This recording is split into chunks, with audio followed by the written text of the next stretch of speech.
Mission Apollo 13, जिसे successful failure कहा जाता है, 11 अप्रैल 1970 को नासा द्वारा एक रॉकेट लॉन्च किया जाता है जिसमें 3 लोग बैठे हैं जिनके आंखों में सपने हैं चांद पर अपना कदम रखने की।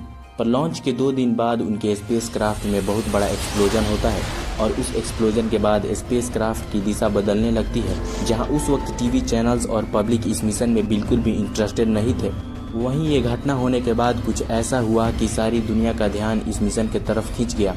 क्या हुआ इनके साथ? क्या नासा इन तीनों क्रूज को बचा पाया? और आखिर नासा के किस मिस्टेक के कारण अपोलो 13 मिशन स्पेस में फंस गया था? तो आइए आज के इस एपिसोड में इस घटना को शुरू से देखते हैं।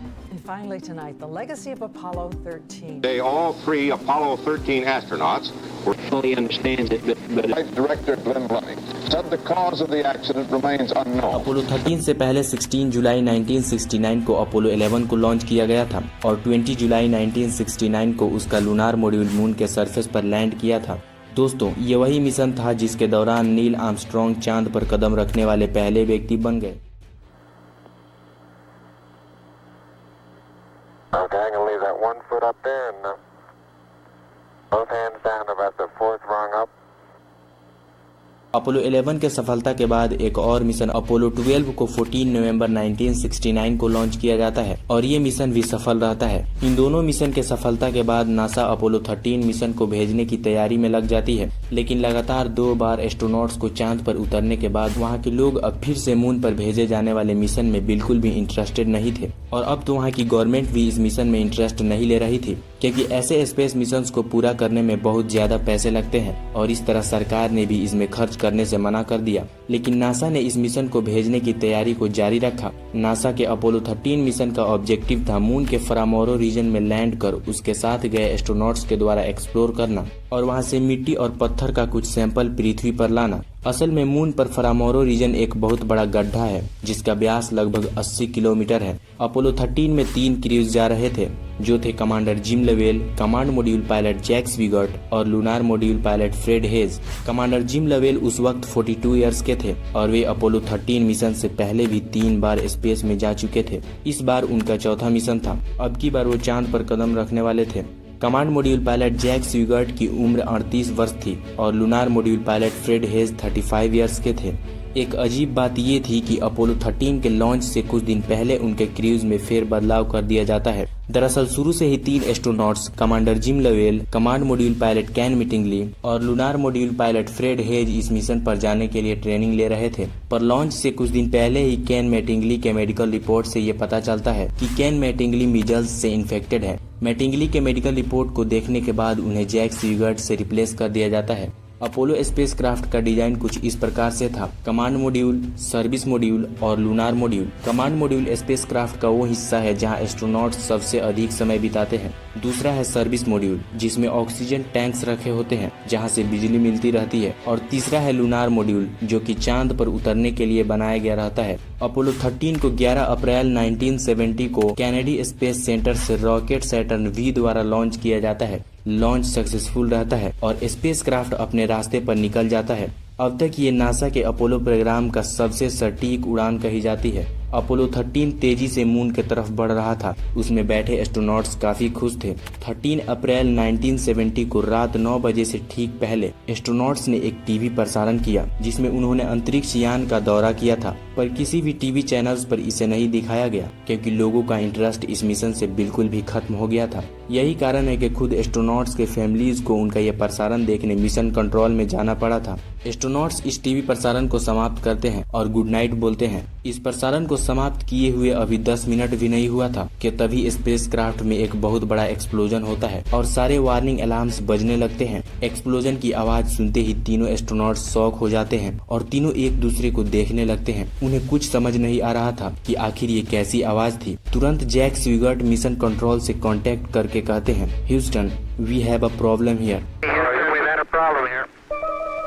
मिशन कंट्रोल भी इसके छानबीन में लग जाता है कि आखिर क्या हुआ उनके साथ। अपोलो 13 के साथ हुई ये घटना सारी दुनिया का ध्यान अपने तरफ खींच लेती है।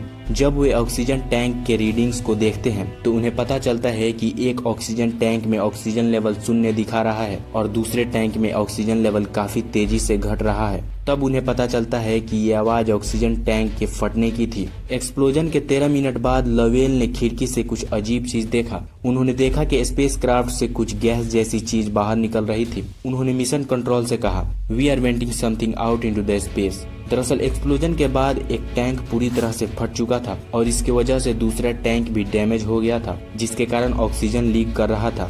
अब बिना ऑक्सीजन के चांद पर उतरना और फिर वापस धरती तक आना इम्पॉसिबल था। इस एक घटना की वजह से पूरे मिशन की रुख बदल जाती है। जहां पहले का मिशन था अपोलो 13 को मून पर लैंड कर उसके सरफेस को एक्सप्लोर करना, वही अब मिशन कंट्रोल का केवल एक ही मकसद था, किसी भी तरह से एस्ट्रोनॉट्स को जिंदा वापस लाना। लेकिन सबसे बड़ी समस्या थी ऑक्सीजन गैस का खत्म हो जाना, और बिना ऑक्सीजन के पृथ्वी पर लाना तो दूर की बात है, जिंदा रहना भी इम्पॉसिबल था। मिशन कंट्रोल के सारे साइंटिस्ट और इंजीनियर्स ये खोजने में लग जाते हैं कि आखिर उन तीनों एस्ट्रोनॉट्स को धरती तक कैसे लाया जाए।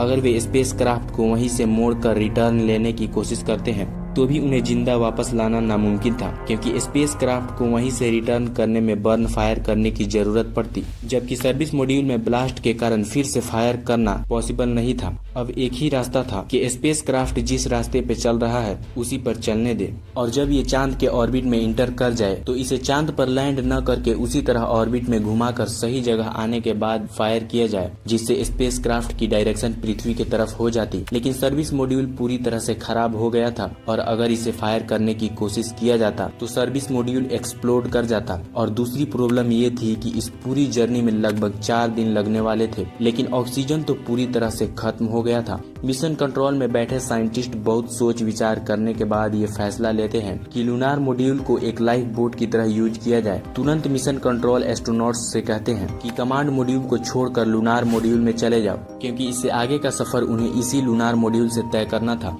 मिशन कंट्रोल में मौजूद साइंटिस्ट और इंजीनियर सारे कैलकुलेशन करने के बाद उन्हें बताते हैं कि स्पेसक्राफ्ट में मौजूद कौन सी चीजें उन्हें चालू रखनी है और कौन सी चीजें बंद करनी है। उनके बताए अनुसार कमांड मॉड्यूल के सारे इंस्ट्रूमेंट्स और कंप्यूटर्स को बंद कर दिया जाता है, जो कि बाद में पृथ्वी के ऑर्बिट में इंटर करते वक्त काम आने वाला था। अब तीनों एस्ट्रोनॉट्स लूनार मॉड्यूल में चले जाते हैं। एक अच्छी बात ये थी कि लूनार मॉड्यूल में पर्याप्त ऑक्सीजन मौजूद था, लेकिन इस जर्नी में बहुत सी प्रॉब्लम्स आने वाली थी, जिसमें एक थी पानी की कमी। लूनार मॉड्यूल में पानी पर्याप्त मात्रा में मौजूद नहीं था, जिससे आने वाले 4 दिन एस्ट्रोनॉट्स को बहुत कम मात्रा में पानी पीना था। एक और प्रॉब्लम थी बिजली।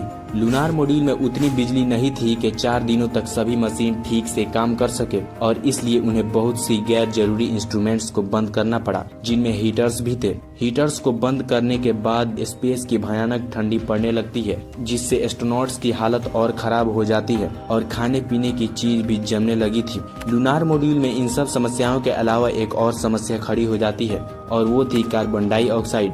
लूनार मॉड्यूल में कार्बन डाइऑक्साइड इकट्ठी होती जा रही थी। ऐसा इसलिए हो रहा था क्योंकि लूनार मॉड्यूल को 2 लोगों के लिए ही बनाया गया था, जिसमें लगे कैनिस्टर की कैपेसिटी 2 लोगों द्वारा छोड़े गए कार्बन डाइऑक्साइड को बाहर निकाल पाने की थी, लेकिन इसमें 3 लोग बैठे थे, जिससे लूनार मॉड्यूल में धीरे धीरे कार्बन डाइऑक्साइड जमा होने लगती है और एस्ट्रोनॉट्स को सांस लेने में दिक्कत होने लगती है। मिशन कंट्रोल इस प्रॉब्लम के सलूशन को ढूंढने में लग जाता है। पहले वे लोग उन चीजों को लाते हैं जो चीजें स्पेसक्राफ्ट में अवेलेबल थी। अब उनको सिर्फ उन्हीं चीजों का यूज करके एक कैनिस्टर बनाना था जो लूनार मॉड्यूल में फिट आ सके। बहुत कोशिशों के बाद एक कैनिस्टर बना लेते हैं। अब वे एस्ट्रोनॉट्स को उन सारी चीजों को इकट्ठा करने के लिए कहते हैं जिनसे उस कैनिस्टर को बनाया जा सकता था। एस्ट्रोनॉट्स उन सारी चीजों को इकट्ठा कर लेते हैं और उनके इंस्ट्रक्शन के अनुसार एस्ट्रोनॉट्स उस कैनिस्टर को बना लेते हैं, जिससे कार्बन डाइऑक्साइड को लूनार मॉड्यूल से बाहर निकाला जा सकता था। स्पेसक्राफ्ट को चांद के ऑर्बिट में घूमकर पृथ्वी की तरफ जाना था, जिसमें काफी समय लगने वाला था, और इसलिए इस सफर के टाइम को कम करने के लिए बीच बीच में कई फायर किए गए। कई समस्याओं से जूझने के बाद अब स्पेसक्राफ्ट पृथ्वी के ऑर्बिट में पहुंचने वाली थी। अब एक और बड़ी समस्या थी कि क्या एटमॉस्फेयर में एंटर करते वक्त जो हीट का प्रभाव होता है उसे ये स्पेसक्राफ्ट झेल पाएगी। पूरे स्पेसक्राफ्ट में एक ही हिस्सा था जो पृथ्वी के एटमॉस्फेयर में री एंट्री के लिए बनाया गया था, वो था कमांड मॉड्यूल। पृथ्वी के नजदीक आने के बाद एस्ट्रोनॉट्स लूनार मॉड्यूल से निकलकर कमांड मॉड्यूल में चले जाते हैं और सिर्फ कमांड मॉड्यूल को छोड़कर सारे पार्ट्स को डिटैच कर दिया जाता है। कमांड मॉड्यूल एटमॉस्फेयर में एंटर करता है। एंट्री के बाद एस्ट्रोनॉट्स से मिशन कंट्रोल का संपर्क टूट जाता है और किसी भी मैसेज का जवाब नहीं मिलता। सारी दुनिया टेलीविजन से चिपकी हुई थी इन एस्ट्रोनॉट्स को वापस जिंदा देखने के लिए। एस्ट्रोनॉट्स के तरफ से कोई रिस्पांस न मिलने की वजह से हर जगह सन्नाटा छा चुका था। लगभग 4.5 मिनट बाद एक आवाज आती है। लगातार टेलीविजन की तरफ देख रहे लोगों की आंखों में खुशी की लहर दौड़ जाती है। उनका पैराशूट खुलता है और कमांड मॉड्यूल पैसिफिक ओशन में गिर जाता है और इस तरह 17 अप्रैल 1970 को एस्ट्रोनॉट्स पृथ्वी पर वापस आ जाते हैं। भले ही अपोलो 13 अपने मिशन को अंजाम नहीं दे पाती है, लेकिन जिस तरह से स्पेस में फंसे एस्ट्रोनॉट्स को जिंदा वापस लाया जाता है, उससे नासा को बहुत बड़ी सीख और एक्सपीरियंस मिलता है। इसी वजह से इस मिशन को सक्सेसफुल फेलियर कहा जाता है। इस मिशन को ध्यान में रखते हुए नासा अपने अगले अपोलो मिशंस में कई चेंजेस और इम्प्रूवमेंट्स करती है। तो फ्रेंड्स, ये थी अपोलो 13 की पूरी कहानी।